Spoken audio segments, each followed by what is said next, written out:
Hi everybody, it's Ashley. Welcome back to my channel, and today I am going to be reviewing The Invisible Life of Addie Larue by V.E. Schwab. Get a drink or a snack, buckle in, because we got a lot to talk about. I very well might get canceled for this, because everybody loves this book, but I didn't. I disliked so much about this book, and it had me raging by the end of it.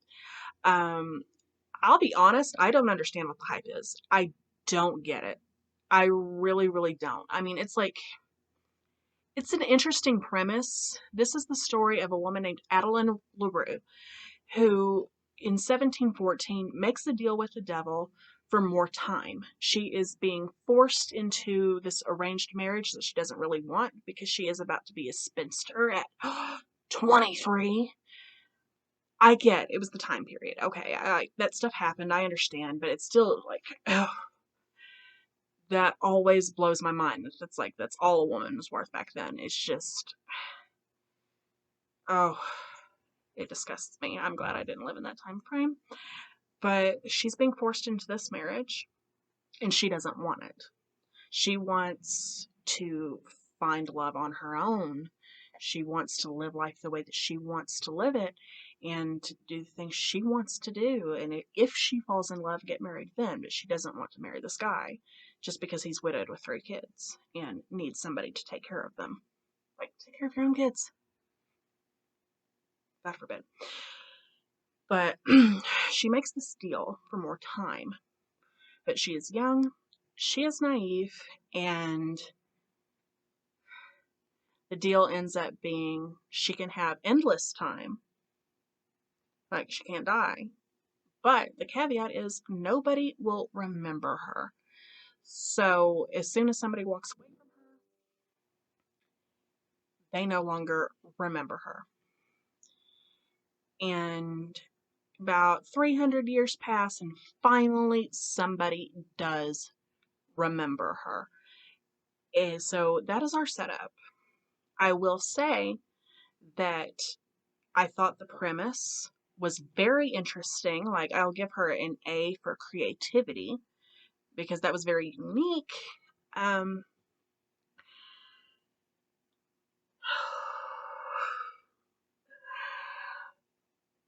I will not be able to talk about this book without spoilers, so I'm going to give you a heads up right now.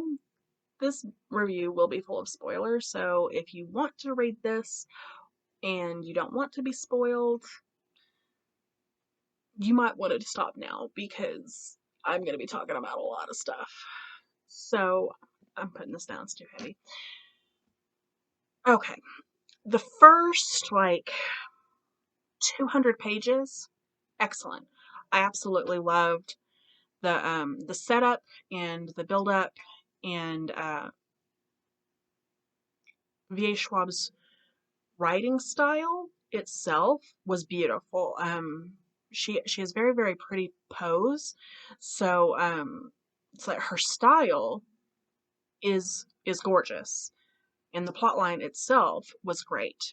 But one of the flaws of this book, I felt, was that it was way too long. It was very dragging, and there was stuff in there that easily could have been eliminated to make it a more cohesive read. And let's start with the flashback sequences. We are constantly switching back and forth between 2014 and the 1700s, and it's like almost every year, like at least in the beginning, it's like almost every single year, and then eventually it starts staggering out and it's every few years or whatever. But we'll have a flashback sequence of what she's doing in her life, and some of them I understood, because it's especially in the beginning when she's learning the confines of the curse, that made sense because it's she's learning what she can and cannot do. So, I mean, those flashbacks were useful to the story. Those were perfectly fine. But then there were others that was literally just her stealing or, having a random confrontation with who she calls Luke, which is basically the devil guy, who keeps coming back to goad her. It's like, are you ready to surrender yet? Because he wants her soul.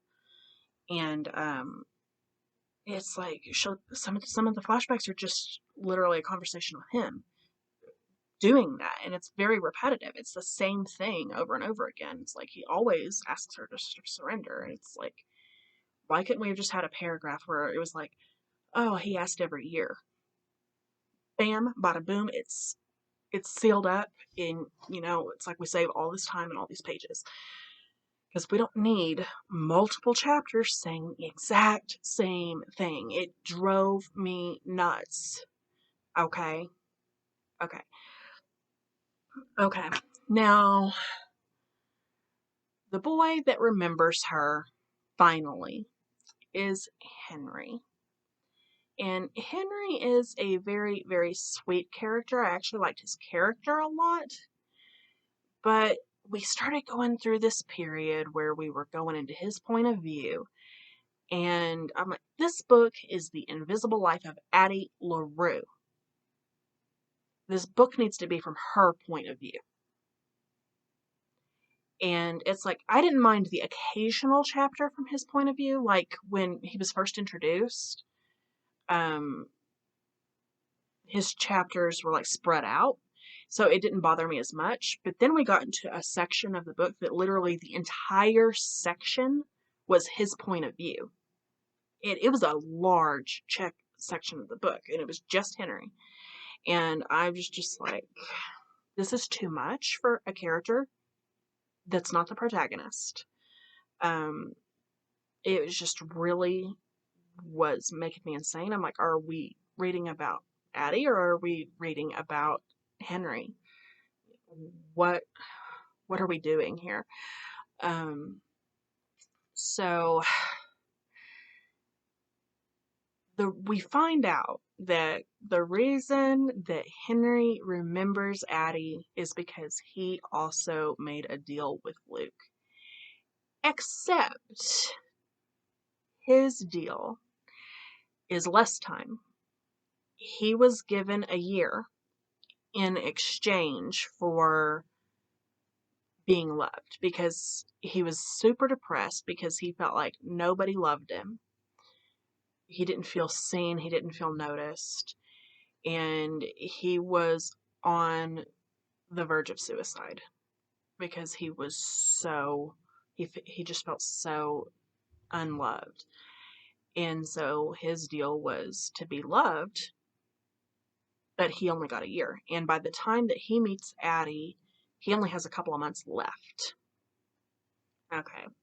So, now we're going to start getting into the stuff that I really, really hated.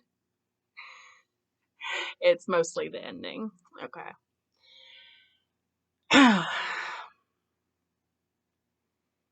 There was an unnecessary portion of the book where Addie has a several years long affair with Luke. We find out that they were a thing for a while, and to me, that was so disgusting. And so I'm like, girl, I know that nobody can remember you, but how desperate do you have to be? No in hell. No, I would not do that. So, that bothered me to death. I'm like, first off, it's completely out of character. And second off, it's just adding padding to this already long book that we don't need. We do not need it. So, it was dirty, it was grimy, and I was just like, I didn't want anything to do with it. But, of course, that didn't work. Shocker. So, after Addie meets Henry and she finally finds out about his deal. Yeah, after she finally finds out about his deal, she makes another deal with Luke. And this deal is he can have her companionship, basically have her back as a lover, until he is done with her, and until he decides he doesn't want her anymore, in exchange for canceling Henry's contract so that he can live. And Luke accepts. This bothered me on a lot of levels. Okay, it's like, I understand. Henry is an amazing guy, and she did fall in love with him, and she wanted to save his life. I get that. But first off, she has already been dealing with Luke for 300 years. She knows how this man works. She knows he can't be trusted. She knows there's always conditions. Why would you make another deal with him and trust that it's going to go well? It's not believable. It's out of character. Problematic on so many levels.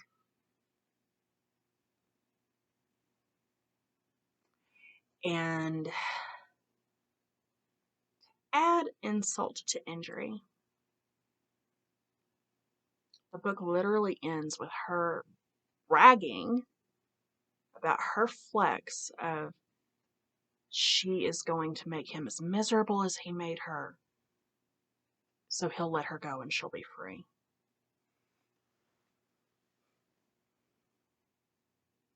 How? How exactly is that supposed to work? Can somebody explain that to me, please?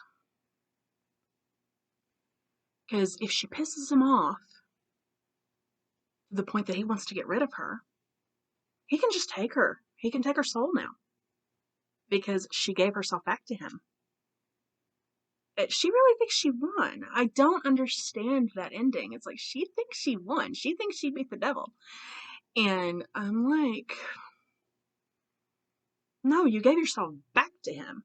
And you're talking about purposely trying to piss him off and make him miserable. So you've spent 300 years evading death because of the way that your contract was. You undid your contract with this. What, and you think you're just going to make him miserable and he's going to let you go and you're going to go back to the way things were and just live forever not being remembered? No. He's just going to take your damn soul now.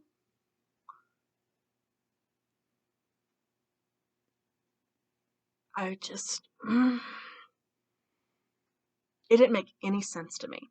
The only aspect of the ending that I actually did enjoy was Addie and Henry did find a loophole with him being able to remember her. And she had told him the entire story of her life, everything that she had done. So he wrote a book about her life, and it was dedicated with the dedication, I remember. And so the book was a big hit seller, and her story is immortalized. So in a way, now everybody knows her story. So it's like, I did like that because they outsmarted him in that regard. Because her story got told despite the fact that she wasn't supposed to be remembered. So it's like, that was kind of interesting. I did like that. And if it had stopped right there, I probably would have been a lot less upset. But the fact that it went on to like, Addie has a copy of the book and she's sitting there, she's like gloating to herself, oh, I won.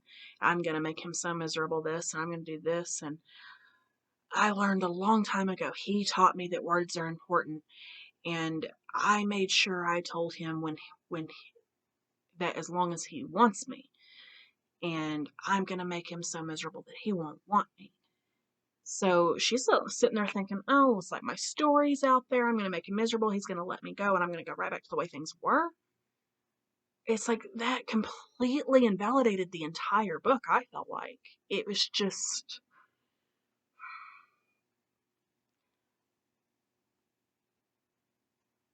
I just ended up hating it. It was like it started with this one idea, and then it went completely left field the other direction. And it's like it didn't know what it wanted to be. The characters were completely flat. I did not like Luke as a antagonist. I did think he was probably the most interesting character, but as an antagonist, not so much. Like, you know, it's just, uh, I'm sorry. I really, really, really didn't like it. I don't mean to invalidate anybody that does. I mean, if you love this book, good for you. Like, we all have opinions, and that's part of what makes the reading community so amazing, is because everybody sees things in different ways, and like we can share our viewpoints and maybe look at something different. But this is one that I just don't understand. A lot of the time, even if I don't love something, I can understand why people do. But this one, other than the writing style itself being pretty, I just don't get it.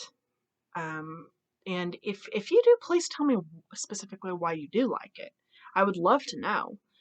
Um, but yeah, that was a big disappointment for me. I expected so much more based on the hype. But that is all that I have for you guys today. If you liked this video, please make sure to subscribe, like, comment, follow me on the social medias. Click that bell if you want to be notified of all of my upcoming videos, and I will see you guys next time. Bye.